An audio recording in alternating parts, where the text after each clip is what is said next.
Well, welcome back to Extraordinary Connection. I just have to start today and say a huge word of thanks to all of you. 1 week ago, we launched this site, not quite knowing how it would be received or if people would appreciate the efforts we didn't know. Well, 1 week in now, I think we've heard your answer as a resounding yes. Thank you for all the kind words of encouragement, the messages. They mean a lot. Of hearing how you look forward to these devotions and how they are helpful. They're a helpful time of encouragement in these strange times we find ourselves living in. Thank you for joining us and celebrating the extraordinary connection of the people called Methodists in Michigan. And you may have noticed that for today I have a different backdrop behind me. My wonderful wife Brittany helped me with it since I find myself in front of a webcam a great deal these days.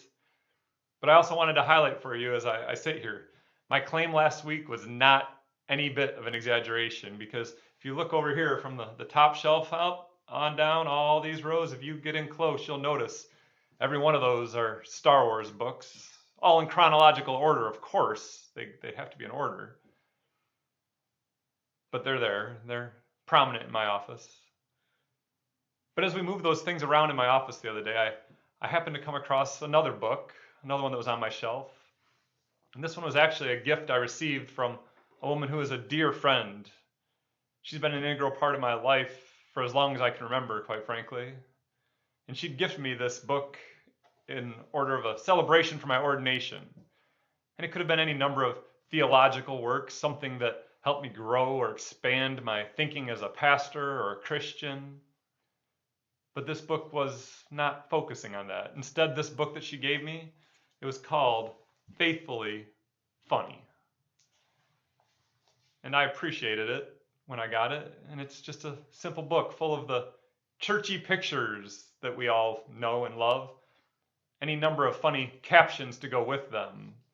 For example, let me show you what it contains here. How about this one? Don knows you missed church last Sunday. Get it together, or he's telling Jesus. It's just simple things that can make you smile or laugh, remind you of the humor in the world. And I don't know about you, but I can use a little laughter right now, so I enjoyed stumbling upon this book. I enjoyed thumbing through its pages. But as I was doing so, I came across another one that it made me stop. And this one read, Jacob regretted not being more specific when he prayed for a pony. I think I paused because we can all relate to not getting those things that we want, can't we? Whether it be a physical item, the pony that we wanted versus the one that we got, or perhaps even something that we've been praying for, or what we've prayed for versus what we think we've received. And I thought about this because I think if you're like me, we've all been doing a lot of praying here recently. Praying for one another, praying for those in our life, in our churches, praying for our communities, our medical care workers, those people who are delivering the groceries so that we have food to eat. All those people who are working, we're lifting them in our prayers. And I was thinking about that because sometimes I think we all wonder if those prayers are being heard. Are our prayers being answered? And this thought, of course, took me back to the one book we can always turn to in our times of doubt. And I found myself in the 18th chapter of Luke's Gospel. I'm going to read those words for you. Let me put them on the screen here.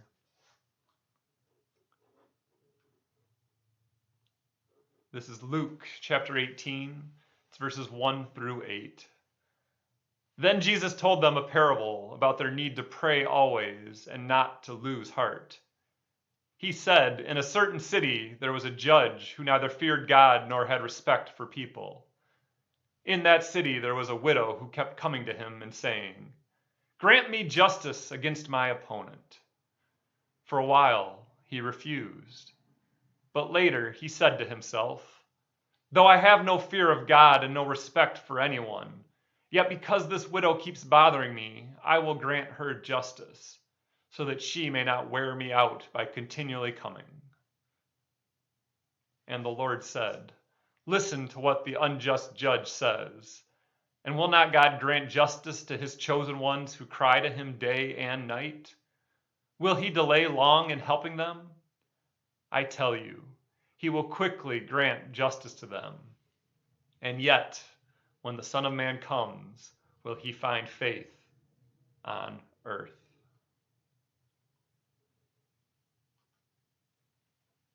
Now we could look at the scripture and take it a lot of different ways.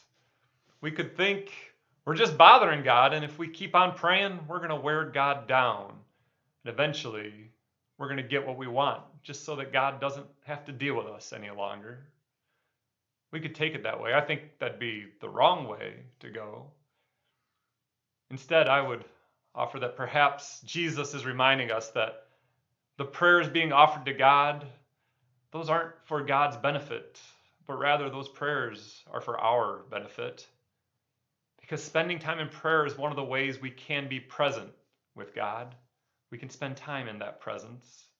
It's one of the ways that's been provided us to be in touch with God. Because yes, God knows our prayers, God knows our needs, God knows our wishes before we ever speak them. Perhaps then it's not God who needs prayer nearly as much as we do.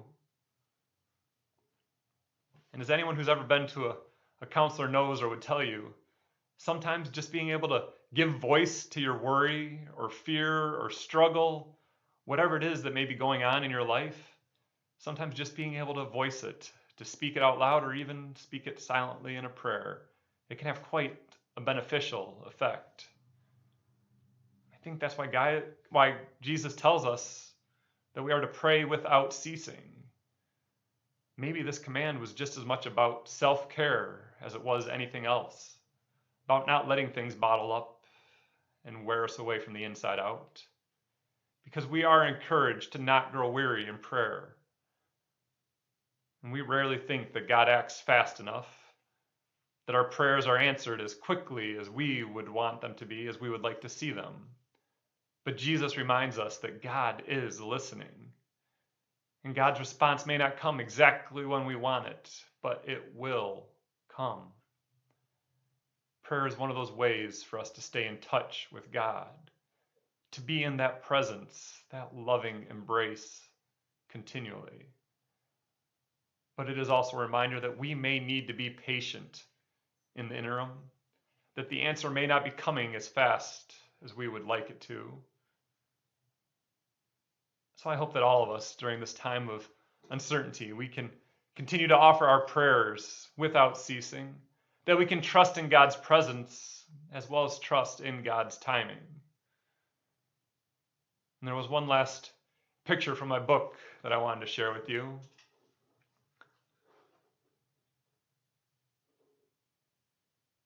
This one read, "Let faith be your floaties in the pool of life." My friends, that pool of life, it may seem awfully big right now. We might not even be able to see the edge of that pool. And it may seem like it's filled with lots of scary things. But I pray that we can have faith in the one who still sits on the throne, the one who still loves and listens, the one who still answers our prayers. Stay safe, my friends, and God bless.